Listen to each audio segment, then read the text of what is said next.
Okay, तो हम आज हमारा पार्ट 2 के ऊपर हम अध्ययन करेंगे, यानी कि परमेश्वर हमें क्या देता है जब हम यीशु को हमारे उद्धारकर्ता के रूप से ग्रहण करते हैं। ओके, जब हम प्रभु यीशु को ग्रहण करते हैं तो हमें क्या फ़ायदा होता है, हम क्या क्या ग्रहण करते हैं, क्या क्या तोहफा हम ग्रहण करते हैं प्रभु यीशु मसीह की ओर से। जब हम प्रभु का संतान बनते हैं तब उस समय परमेश्वर हमें क्या देता है। जैसे हम 2 हफ्ते पहले एक उड़ाऊ पुत्र के बारे में हम प्रचार सुने पास्टर के प्रीचिंग से, जहाँ पर एक बेटा खो गया था। जब वो दूर देश में चले जाते हैं अपने धन दौलत को लेकर, वहाँ पे वो सब व्यर्थ चीज़ों में खर्च कर देते हैं, सब पैसा उड़ा देते हैं। बाद में जब वो कंगाल हो जाता है, जब अकाल पड़ने लगता है, जब वो सूअरों का खाना खाने लगता है, जब वो रियलाइज़ करता है कि मेरे पिता के घर में कितने सारे खाना है, कितने सारे भोजन है, मेरे जो पिता के घर में जो नौकर हैं, जो वहाँ पर काम करने वाले लोग हैं, कर्मचारियाँ हैं, उन लोग कितने मज़े से वहाँ पर रह रहे हैं, खा पी रहे हैं। तो जब वो बेटा रियलाइज़ करता है और अपने बाप के घर में वापस वो जाता है, जब पिता उसको ग्रहण करता है उस बेटा को, तो उस समय हम देखते हैं जब वो अपना पिता जब उस बेटा को ग्रहण करते हैं तो हम देखते हैं कि कितने सारे तोहफाएं जो पिता है अपने बेटा को भेंट देते हैं। उस समय नए अंगूठी देते हैं, जो सबसे अच्छा जो गाय का बच्चा है उसको उन लोग मारते हैं और धूमधाम से उन लोग जश्न मनाते हैं। ठीक है, वैसे ही जब एक व्यक्ति उद्धार पाता है, जब एक इंडिविजुअल यीशु मसीह को स्वीकारता है, वाकई में उस समय हम अनंत जीवन प्राप्त करते हैं, परमेश्वर के हम संतान बनते हैं, नया जीवन को हम प्राप्त करते हैं। और भी ऐसे बहुत सारी चीज़ें हैं जो हम जब परमेश्वर का संतान बनते हैं, जब हम उद्धार पाते हैं, हम प्रभु की ओर से प्राप्त करते हैं, परमेश्वर वो हमें देता है। वही चीज़ों को हम देख रहे हैं। पिछले हफ्ते को हमने देखा कि हम परमेश्वर का संतान बन जाते हैं। दूसरा देखा कि हम नया जन्म हम पाते हैं, हमारा पुराना मनुष्य मर जाता है, जो पुराना राजीव था, जो पुराना सिस्टर, जो कोई भी पुराने हम थे, वो हमारे सारे जो चरित्र है वो क्या हो जाता है, मर जाता है, वो ख़त्म हो जाता है और हम नया बनने लगते हैं। जैसे बाइबल में लिखा है, दूसरा कुरिन्थियों में चैप्टर 5 वर्स 17 में लिखा है कि अगर यदि कोई मसीह में है वो नया सृष्टि है, पुराने बातें सब बीत गए और सब बातें क्या हो जाते हैं, वो नया बन जाता है। यानी कि हम जब मसीह में आते हैं, मैं नया बन जाता हूँ, आप सब भी नया बन जाते हैं जहाँ हम मसीह में आते हैं, जहाँ प्रभु यीशु मसीह को स्वीकारते हैं। ठीक है, हमारे बर्ताव, हमारा चरित्र सब क्या बन जाते हैं, नया बन जाते हैं। हमारे बातचीत, हमारे व्यवहार, हमारे बर्ताव, हमारे जो पहनने का ढंग है, सब कुछ क्या बन जाता है, वो नया बन जाता है, पुराना जैसा नहीं होता है। यानी कि संसारिक जैसे नहीं बन जाते हैं। जो संसार के लोग बर्ताव करते हैं, बिहेव करते हैं, गालियाँ बोलते हैं, जहाँ एक बात बोलने वाला था लेकिन जाने दो। जहाँ पर काम चालू हो रहा है वहाँ पर बहुत सारे लेबर्स आते हैं, जहाँ पर उन लोग न जाने दिन भर में कितने सारे गालियाँ बकते हैं। ठीक है, एक सेंटेंस में एक गालियाँ, एक सेंटेंस में 2-3 गालियाँ रहता है। तो वो अन्य जाति, यानी कि जो यीशु को नहीं जानते हैं, जो परमेश्वर के नहीं हैं, वो उन लोगों को शोभा देता है। वैसा बर्ताव, वैसा बातचीत उन लोग के मुँह से शोभा देता है। लेकिन हम मसीहों को वैसा नहीं होना चाहिए। हमने हाल ही में बाइबल स्टडी को भी हमने अध्ययन किया, जब हम गलत शब्दों का प्रयोग करते हैं उसका लेखा हमें देना पड़ेगा। जब हम स्वर्ग को जाएंगे, जो हम गलत शब्द को बोलते हैं, जब हम गालियाँ बोलते हैं, उन सारी चीज़ों का लेखा हमें देना पड़ेगा परमेश्वर के सम्मुख। इसीलिए जब हम मसीह बनते हैं, जरूर से हम नया बन जाते हैं। लेकिन जब हम आत्मा में नहीं चलते हैं मसीह बनने के बाद, जब हम शरीर में चलते हैं, उस समय हम शारीरिक लालसाओं को हम क्या करते हैं, हम हमारे शरीर के द्वारा हम कार्य करते हैं। जैसे कि बहुत सारे समय हम जब हम शरीर में चलते हैं, हम प्रभु को भूल जाते हैं। जब हम शरीर में चलते हैं, हम गुस्सा कर जाते हैं बेवजह। जब हम शरीर में चलते हैं, उस समय हम न जाने हमारे माइंड में गलत थॉट्स आते हैं। जब हम शरीर में चलते हैं, हम प्रार्थना नहीं करते हैं, प्रभु की आराधना नहीं करते हैं, बाइबल स्टडी को नहीं आना चाहते हैं। वैसे बहुत सारी चीज़ें हैं जो हम शारीरिक में जब आते हैं, हम परमेश्वर की इच्छाओं को हम पालन नहीं करते हैं उस समय। ठीक है, आइए हम एक वचन इस समय खोल के देखेंगे। जब हम उद्धार पाते हैं तो परमेश्वर हमें क्या देता है। एक वचन को लेंगे, रोमियो का 10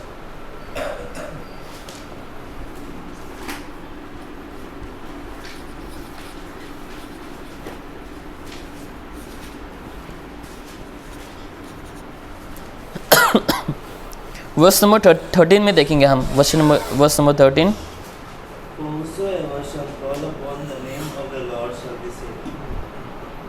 ओके, सिंपल राइट। तो जो कोई भी प्रभु को पुकारेंगे, जो कोई भी परमेश्वर को पुकारेंगे, वो क्या होगा? वो सेव्ड हो जाएगा, वो उद्धार पा जाएगा। हिंदी में क्या लिखा है? क्योंकि जो कोई प्रभु का नाम लेगा वह उद्धार पाएगा। वो उद्धार पाएगा। उद्धार किस चीज़ से हम पाएंगे? उद्धार हम नरक से पाएंगे, ठीक है। उद्धार हम किससे पाएंगे?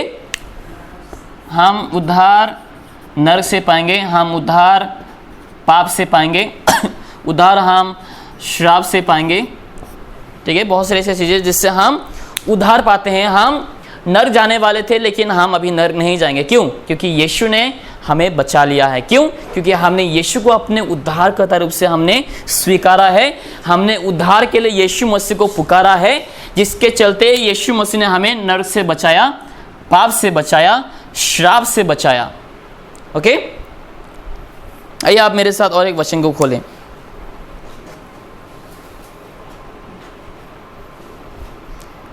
कोलोसियंस chapter 2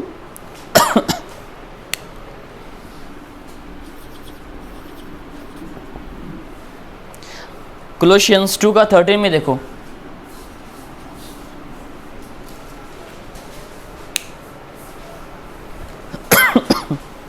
And you being dead in your sins and the uncircumcision of your flesh, as he quickened together with him, having forgiven you all trespasses.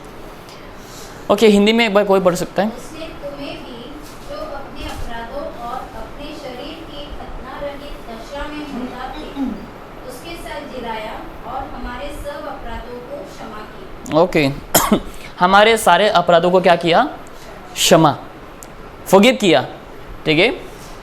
यानी कि हम सब लोग पापी है, राइट। यीशु मसीह ने पापियों के लिए आया, यीशु मसीह अधार्मिक लोगों के लिए आया। हम जैसे पापी, हम जैसे अधार्मिक लोगों के लिए कौन आया? यीशु मसीह जन्मा।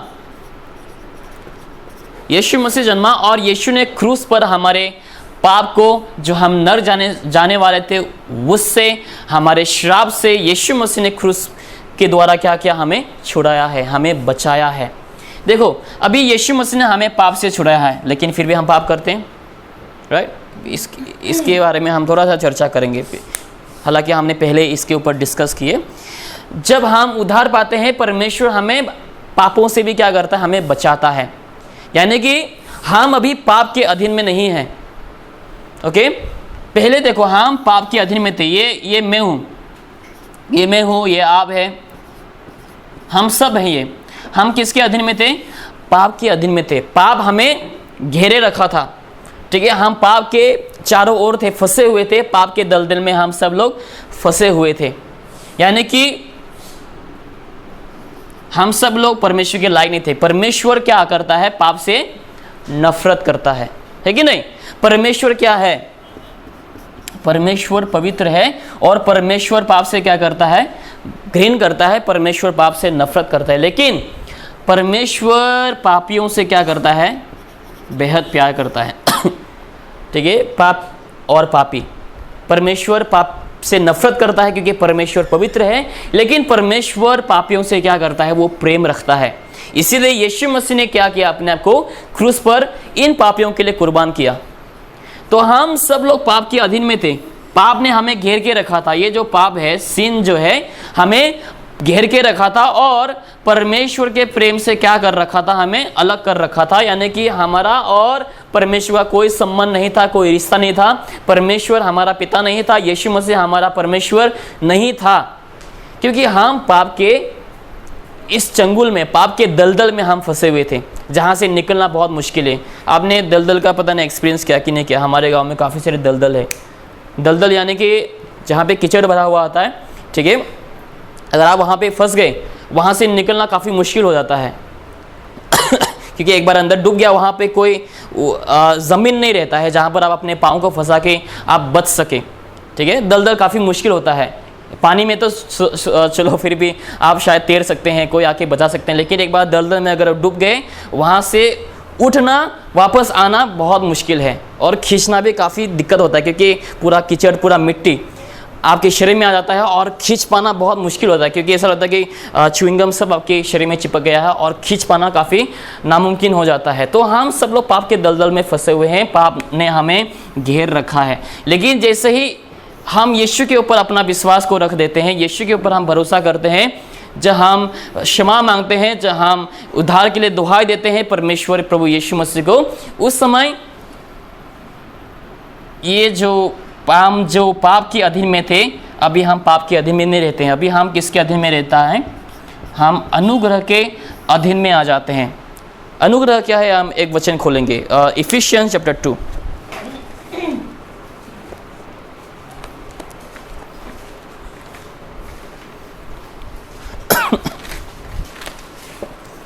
इफिसियों के अध्याय 2 वचन 8 और 9 को हम देखेंगे।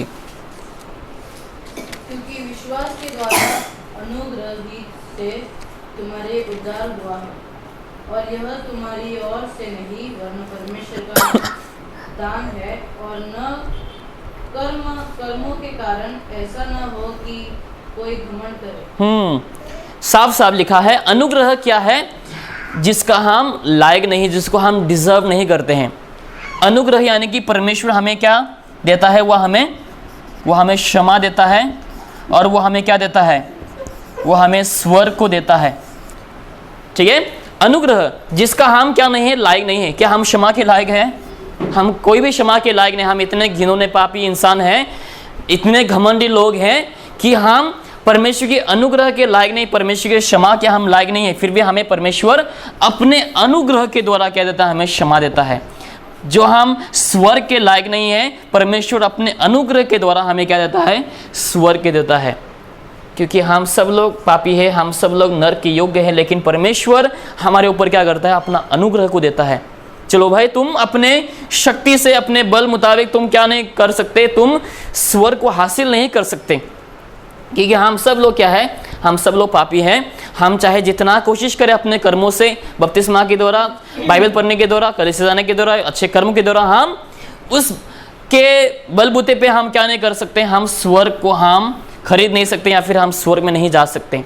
इसलिए परमेश्वर ने क्या किया? हमें अपना अनुग्रह को दिया। अनुग्रह यानी कि हम उसको खरीद नहीं सकते, जिसका हम लायक नहीं, यानी कि हम स्वर्ग का लायक नहीं, फिर भी परमेश्वर हमें स्वर्ग को देता है, फिर भी परमेश्वर हमें क्षमा को देता है। और वर्स नंबर 9 में देखो क्या लिखा है। Verse number 9, okay, verse number 8 और 9 दोनों रीड करेंगे। For by grace are is saved through faith, and that not of yourselves. ये तुम्हारे और से नहीं, राइट? तुम्हारे और से नहीं है। ये क्या है? It is the gift of God, यानी कि ये परमेश्वर का एक क्या है? दान है, जो हमें तोहफा देता है। ठीक है? जैसे कि देखो, जिससे हम प्यार करते हैं उन सबों को हम क्या देते हैं? तोहफा देते हैं, राइट? अगर आप किसी से प्यार करते हैं, अपने माँ से, अपने बहन से, भाई से, अपने पत्नी से, अगर आप प्यार करते हैं, आप क्या देते हैं? अपने जिससे आप प्रेम रखते हैं उसको आप क्या देते हैं? तोहफा देते हैं। ऐसा नहीं कि उस व्यक्ति ने आपके लिए कुछ अच्छा काम किया इसलिए आप तोहफा दे रहे हैं, नहीं। क्योंकि आप क्या करते हैं? ये आप हैं क्योंकि आप इस व्यक्ति से क्या करते हैं? प्यार करते हैं, जिसके चलते आप इस व्यक्ति को क्या देते हैं? एक तोहफा को देते हैं। तो परमेश्वर ने भी हमसे, ठीक है, परमेश्वर ने भी हमसे क्या किया? प्यार किया, और उस तोहफे के वजह से, तोहफों को देने के लिए क्या किया? परमेश्वर ने अपना अनुग्रह को हमारे ऊपर रखा। ये परमेश्वर का क्या है? एक दान है, अनुग्रह, जिसको हम खरीद नहीं सकते, जिसका हम लायक नहीं। वो क्या है? स्वर्ग है। और लिखा है, देखो, ये तुम्हारे ओर से नहीं कि कोई इसके ऊपर क्या करे? घमंड करे। Not of works lest any man should boast. ऐसा ना हो कि कोई घमंड करे, मैंने अपने कर्मों से, अपने शक्ति से मैंने स्वर्ग को पाया है। जैसे आज फरीसीस लोग, जो फरीसी होते हैं, जो बाइबल में काफ़ी सारे जगहों में जिक्र किया गया है, जहाँ पर फरीसी लोग दिखावटी लोग हैं, कपटी लोग हैं, ठीक है, जहाँ पे उन लोग अपने धार्मिकता को हमेशा उन लोग दिखाना चाहते हैं। देखो हम कितना धर्मी हैं, देखो हम परमेश्वर की सारे व्यवस्थाओं का पालन करते हैं, देखो हम इतना इतना भेंट देते हैं, देखो हम इतने बार दिन में हम, यानी कि हफ्ते में हम इतने बार हम क्या करते हैं? हम उपवास करते हैं, फास्टिंग रहते हैं।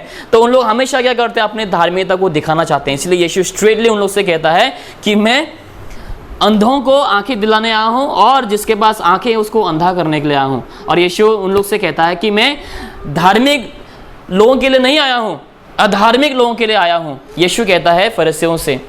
तो बाइबल में साफ साफ लिखा कि अनुग्रह जो है परमेश्वर का एक दान है, ये हमारे ओर से नहीं जिसके ऊपर हम क्या करें, घमंड करें। मैंने अच्छा काम किया, मैं अच्छा इंसान हूँ जिसके चलते परमेश्वर मुझे स्वर्ग ले जाएगा, ऐसा कुछ नहीं। ये परमेश्वर का एक दान है, ठीक है, जिसका हम कोई भी लायक नहीं हो सकता। ओके, तो अभी हम पाप के अधीन में नहीं है, ठीक है। तो परमेश्वर ने हमें पाप से छुड़ाया है, यानी कि अभी हम अनुग्रह के अधीन में है। अभी ये हम क्रिश्चियन लोग हैं, यहाँ पे सब मसीह लोग हैं। पहले पाप हमें घेर के रखा था इस तरीके से, लेकिन बाइबल में लिखा कि अभी हम पाप के अधीन में नहीं रहे, लेकिन अनुग्रह के अधीन रहे। लेकिन अभी पाप हमारे पीछे पीछे आता है, ठीक है। पाप हमारे पीछे पीछे आता है हमें अटैक करने के लिए, हमें अवसर को देता है, ले भाई पाप कर, ले देते हैं हमें, ठीक है, पाप करने के लिए, लो पाप करो। हमारे द्वार पे हमेशा क्या करता है, खटखटाता है, सुनो सुनो पाप करो, ठीक है। लेकिन अनुग्रह के हम अधीन में हैं। हम किसके अधीन में हैं, अनुग्रह के अधीन में। आइए एक वचन खोले आप मेरे साथ गलातियंस में।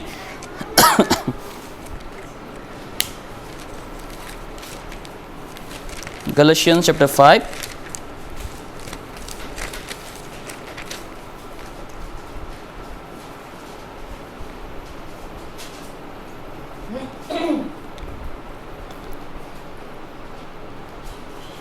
Verse number 18। और यदि तुम आत्मा के चलाए चलते हो तो व्यवस्था के अधीन न रहे। ओके, अगर हम देखो हम अभी सब लोग अनुग्रह के अधीन में है, ठीक है। Ephesians chapter 5 verse number 18। तो हम सब के सब किसके अधीन में है, अनुग्रह, यानी कि अभी हम अनुग्रह ने हमें क्या करके रखा है, घेर के रखा है। पहले हम पाप में घेरे हुए थे, पाप ने हमें घेर के रखा था, लेकिन अभी पाप जो है हमें मौका देता है पाप करने के लिए।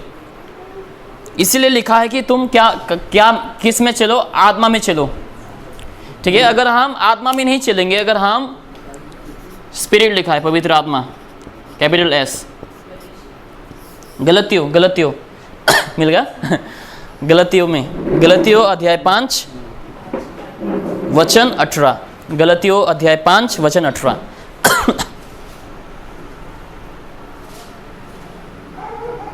ओके, जब हम यहाँ पर स्पिरिट को हम देखते हैं, यहाँ पर कैपिटल एस लिखा गया, यानी कि हमें पवित्र आत्मा के द्वारा हमें क्या करना चाहिए, अभी चलना चाहिए। ओके, पवित्र आत्मा हमें अगर अगुवाई करेंगे हम मसीहों को, क्योंकि हम सब लोग अभी भी वीक हैं, हम सब लोग अभी भी क्या है, शरीर में कमज़ोर हैं। हमें ओवरकम करने के लिए, हमें अतिक्रम करने के लिए किसकी सहायता की ज़रूरत है, पवित्र आत्मा की सहायता की ज़रूरत है, होली स्पिरिट की ज़रूरत है। क्योंकि पवित्र आत्मा ही हमें परमेश्वर से मुलाकात करवाएंगे, पवित्र आत्मा ही हमें परमेश्वर के उपस्थिति में ले जाएंगे और हमें आराधना करवाएंगे। पवित्र आत्मा वो हमें मदद करेंगे। अगर हम आत्मा को छोड़कर अपने शरीर को सुनेंगे, क्योंकि पाप हमें हमेशा अपॉर्चुनिटी को देंगे, मौका को देंगे। पाप कर हमेशा आपके सामने दरवाज़ा खटखटाएंगे, वे विचार करने के लिए, झूठ बोलने के लिए, हत्या करने के लिए, हत्या यानी कि घमंड, हत्या यानी कि बैर रखने के लिए अपने भाइयों के प्रति, यानी कि नफरत रखने के लिए। मुझे वो पसंद नहीं है, पता नहीं वो चर्च को क्यों आता है।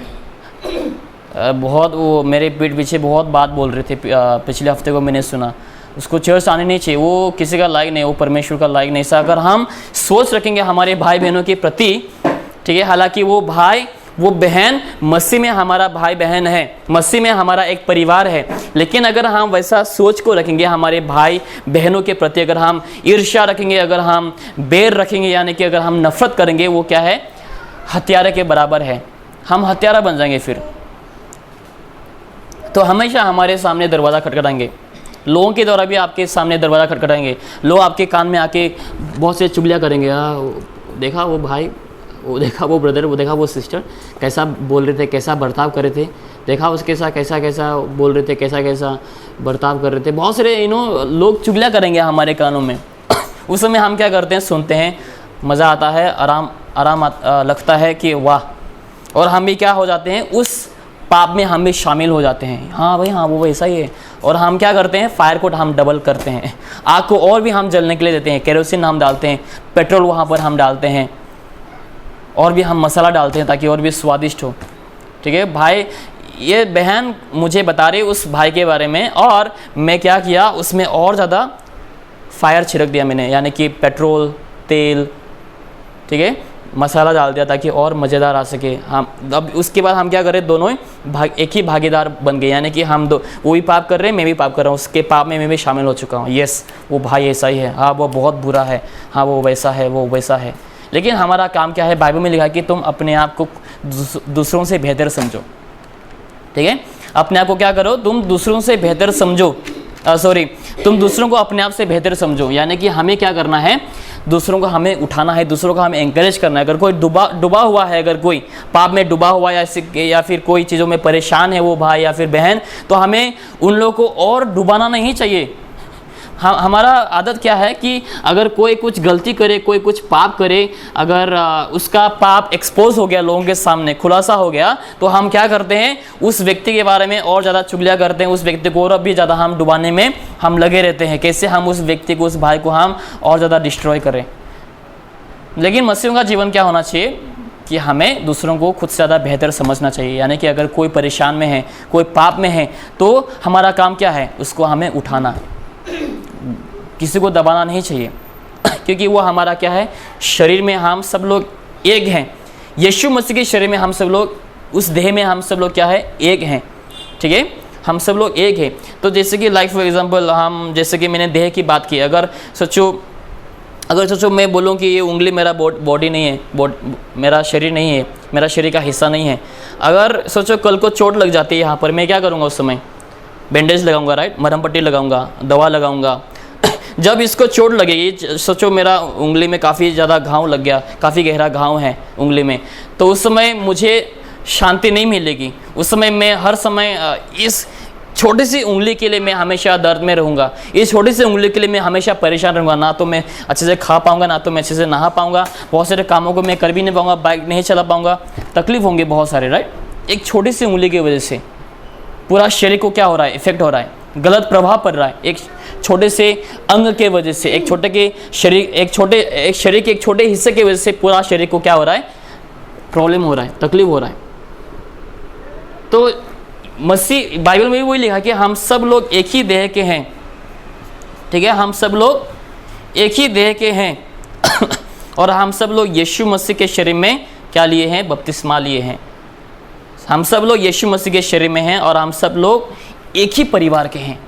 तो जब कोई गिरता है, जब कोई पाप में डूबते हैं, कोई किसी चीज़ में एक्सपोज हो जाते हैं, तो हमें उसको और भी ज़्यादा एक्सपोज नहीं करना है। जितना हो सके हमें उसको दबा के रखना है और उस भाई बहन को हमें क्या करना चाहिए, सपोर्ट करना चाहिए। यह हमारा मसीही जीवन का बर्ताव रहना चाहिए। ओके, तो इस तरीके से हमारे जीवन में बहुत सारे रास्ता खुलेंगे जहाँ पे आप पाप करने के लिए आपको बहुत आसान हो जाएगा। पाप आपको ढूंढते आएंगे, आपके दरवाज़ा को खटखटाएंगे, ले कोई नहीं है व्यभिचार कर, ले घर में कोई नहीं है गलत काम कर, कोई नहीं देख रहा है चलो ये देख लो, घर में कोई भी नहीं है मैं अकेला हूँ, गलत चीज़ें देख लो, गलत चीज़ें कर लो। ठीक है, ऐसे बहुत सारे अपॉर्चुनिटीज हमारी लाइफ में आएंगे और हम बहुत सारे समय क्या कर जाएंगे, हम दरवाज़ा को खोल देंगे चलो। तो हमें वैसा नहीं होना चाहिए। इसीलिए बाइबल ने कहा कि तुम पवित्र आत्मा के सहारे चलो, पवित्र आत्मा का तुम क्या लो, सहायता लो, क्योंकि पवित्र आत्मा हमारा क्या है, सहायक है। वो हमें मदद करता है सही राह पे चलने में। अगर हम शरीर में चलेंगे तो हम, बाइबल में लिखा कि अगर हम शरीर में चलेंगे तो हम व्यवस्था के अधीन में हैं। आइए और एक वचन को उसी चैप्टर में हम देखेंगे।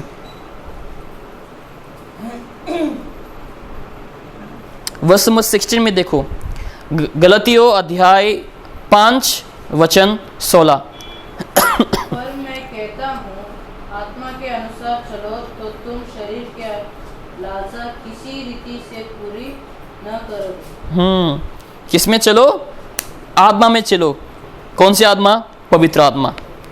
ओके, पवित्र आत्मा में हमें चलना चाहिए। आइए वचन खोलेंगे इफिशियंस में,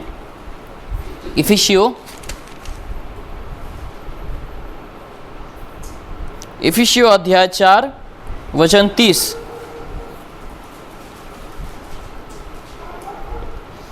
परमेश्वर के पवित्र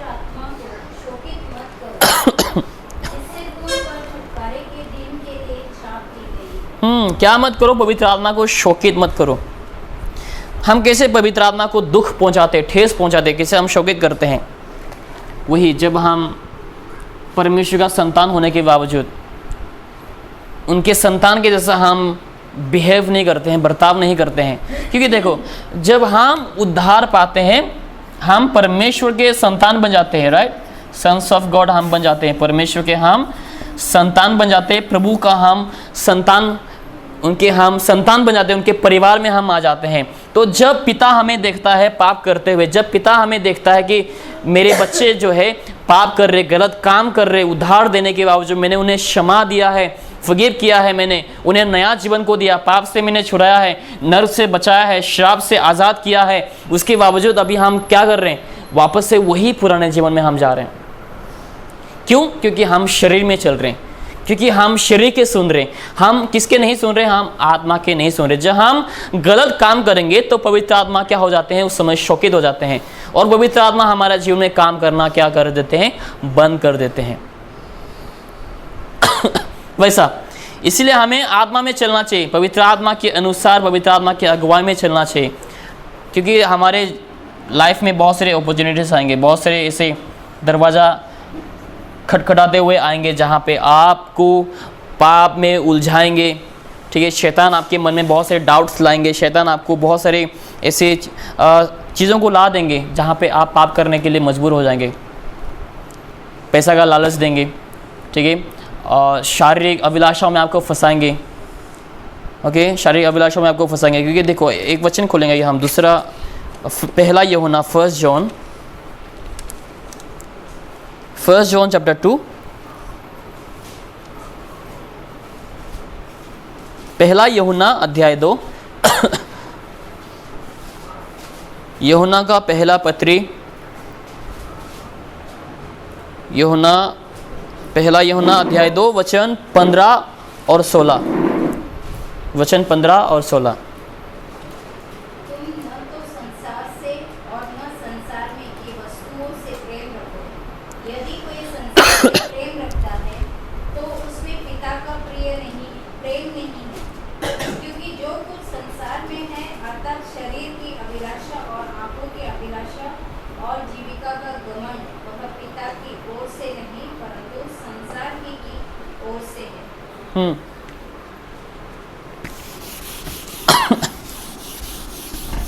तो यहाँ पर क्या लिखा है कि संसार में जो चीज़ें हैं उन सब चीज़ों में मत फंसो। क्योंकि संसार में जो सब चीज़ें हैं वो क्या है? वो शरीर की अभिलाषा है, आंखों की अभिलाषा है, जीविका का घमंड है। ठीक है, देखो, जब हम अपने आप को हम जब तुलना करते हैं संसार से, ये संसार के लोग हैं, ठीक है, लाइक ये अर्थली लोग हैं।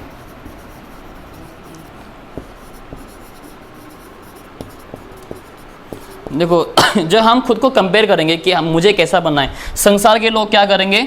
संसारिक चीज़ों से प्यार रखेंगे, संसारिक चीज़ों की और अपने मन को रखेंगे, अभिलाषा में लोग जिएंगे। उन लोग के मन में क्या आएंगे? हमेशा लालच आएंगे। ठीक है, पाप करने के लिए लालच आएंगे, शारीरिक अभिलाषाओं में उन लोग हमेशा फंसे रहेंगे, वे विचार में फंसे रहेंगे। लेकिन परमेश्वर के लोगों को क्या होना चाहिए? आत्मा में भरे रहना चाहिए। ठीक है, आत्मा में भरे रहना चाहिए, और पिता से क्या करना चाहिए? प्रेम करना चाहिए। संसार के लोग क्या करेंगे? संसारी चीज़ों में मन रखेंगे, प्यार करेंगे, संसारी चीज़ों में चलेंगे, शरीर की अभिलाषाओं में चलेंगे। लेकिन हम मसीहों को क्या होना चाहिए?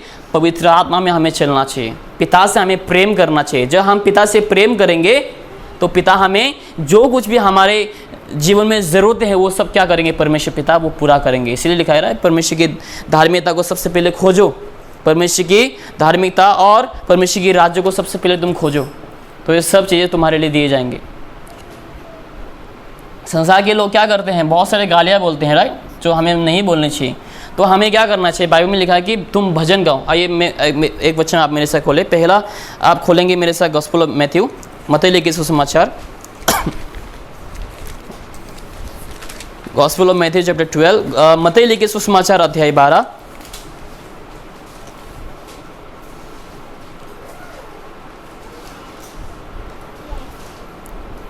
Verse number 36। But I say unto you that every idle word that man shall speak, he shall give account thereof in the day of judgment. तो ये है जो गलत कन्वर्सेशन करते हैं, गलत बातें बोलते हैं, गालियाँ बोलते हैं, ये किसको शोभा देता है? अर्थली लोगों को, जो संसारी लोगों को ये शोभा देता है। गालियाँ बोलना, गलत बात बोलना, एफ वर्ड इस्तेमाल करना, बहुत सारे अनाप शब्दों को बोलना, ये किसको शोभा देता है? संसारिक लोगों को शोभा देता है। जब हम उद्धार पाते हैं तो हम अपने उल्टी में, ठीक है, अपने वोमिट में हमें दोबारा नहीं जाना चाहिए, क्योंकि एक समय ऐसा था जहाँ पे हम भी वैसा थे, संसार से प्यार करने वाले, गालियाँ बकने वाले, गलत गलत बोलने वाले। लेकिन अभी हमें क्या होना चाहिए पता है? एक मेरे साथ वचन खोले, इफिशियंस में आप खोलें, इफिशियंस चैप्टर 5। देखो हम मसीह को कैसा होना चाहिए। इफिसियों के पुस्तक, एक मसीह बनने के बाद हमारा जीवन कैसा होना चाहिए। संसारिक चीज़ों को आप अपने जीवन से हटाएं और देखेंगे। इफिशियंस चैप्टर 5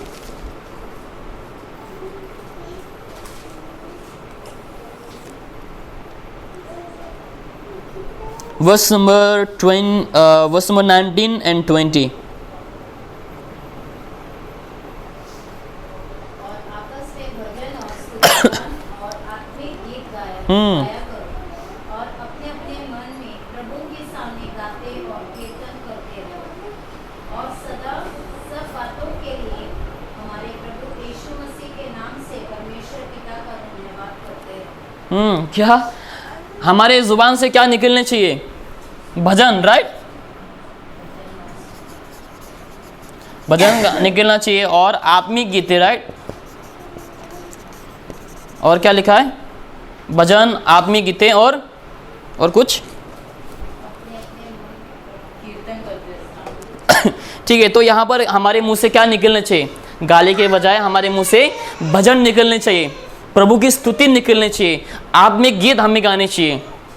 ओके, आत्मिक गीत हमें गाने चाहिए। और वर्स नंबर 20 में क्या लिखा है कि तुम हमेशा प्रभु को क्या करो? धन्यवाद दो। ठीक है, हमेशा थैंक्स गिविंग।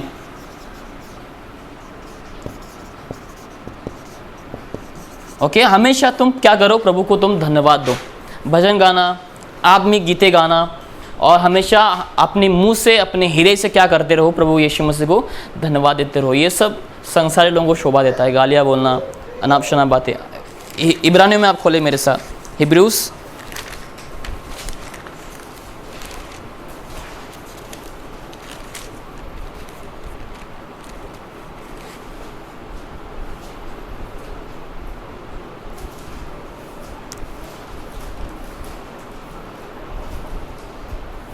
ओके, हिब्रूस छोड़ दो। ओके, हम कोलोशियंस में आते हैं। कोलोशियंस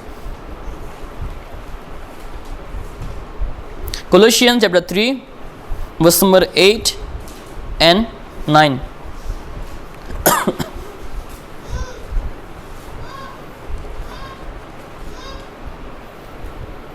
पर अब तुम भी इन सब को अर्थात क्रोध, रोष, वैरभाव, निंदा और मुंह से गालियाँ बकना, ये सब बातें छोड़ दो। एक दूसरे से झूठ मत बोलो, क्योंकि तुमने पुराने मनुष्य को उसके कामों समेत उतार डाले हैं। ओके, तो अब अपने जीवन को ही कंपेयर करो। क्या मेरा भी जीवन ऐसा है? क्या मैं बिना वजह के गुस्सा करता हूँ? क्या मैं झूठ बोलता हूँ? क्या मैं गालियाँ बोलता हूँ?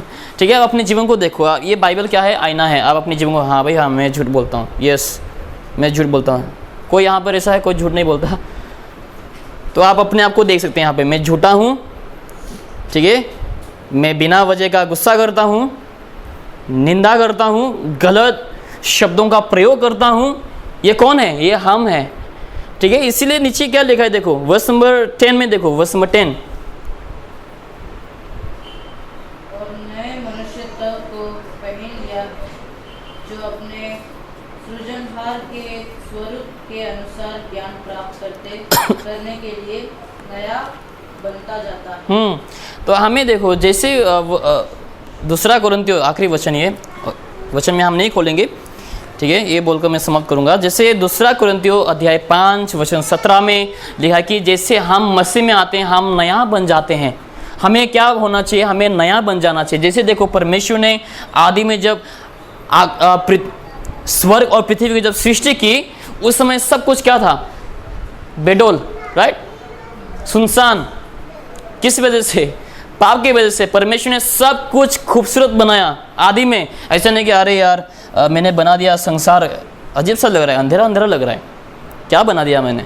ऐसा नहीं हुआ। जब परमेश्वर ने आदि में जेनेसिस चैप्टर 1 वर्स 1 में जब परमेश्वर ने स्वर्ग और पृथ्वी की रचना किया, सब कुछ क्या था? परफेक्ट था, सब कुछ सही था, सब कुछ 100% क्या था? सही था। लेकिन बाद में जब पाप प्रवेश किया, पृथ्वी क्या हो गई? बेडोल हो गई, सुनसान, अंधेरा छा गया। किसके वजह से? पाप की वजह से। पाप क्या? घमंड, घमंड की वजह से, पाप की वजह से क्या हो गया? अंधेरा छा गया। लेकिन परमेश्वर ने बाद में क्या किया? रोशनी को ले आया, राइट। रोशनी को परमेश्वर लेके आता है। इसीलिए हम बाइबल में लिखा कि हम भी ज्योति के संतान हैं, तो हमें भी ज्योति के संतान जैसा बिहेव करना चाहिए। अंधेरा का पिता कौन है? शैतान है।